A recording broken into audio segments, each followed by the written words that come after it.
రెండో విడత గ్రామ పంచాయతీ ఎన్నికల ప్రక్రియ ముగిసింది.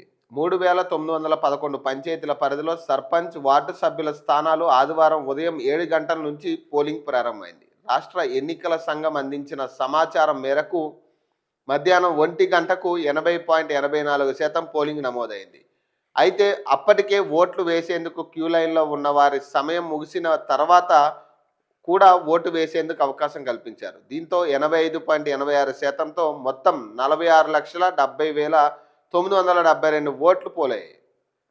రెండో విడత ఎన్నికల్లో 50,40,40,339 మంది ఓటు హక్కు వినియోగించుకోవాల్సి ఉండగా 46,70,972 మంది ఓటేశారు. యాదాద్రి భువనగిరి జిల్లాలో అత్యధికంగా 91.72% పోలింగ్ నమోదవగా నిజామాబాద్ జిల్లా అత్యల్పంగా 76.71% నమోదైంది. పోలింగ్ ముగిసిన వెంటనే లెక్కింపు ప్రారంభించారు. ఎక్కువ మంది ఓటర్లు క్యూ లైన్లో ఉన్న చోట మాత్రం కొంత ఆలస్యంగా జరిగింది. ఓట్ల లెక్కింపు తర్వాత సర్పంచ్, వార్డు సభ్యుల స్థానాల్లో పోటీపడి విజేతలుగా నిలిచిన వారిని సంబంధిత ఆర్ఓలు అక్కడికక్కడే ప్రకటించారు.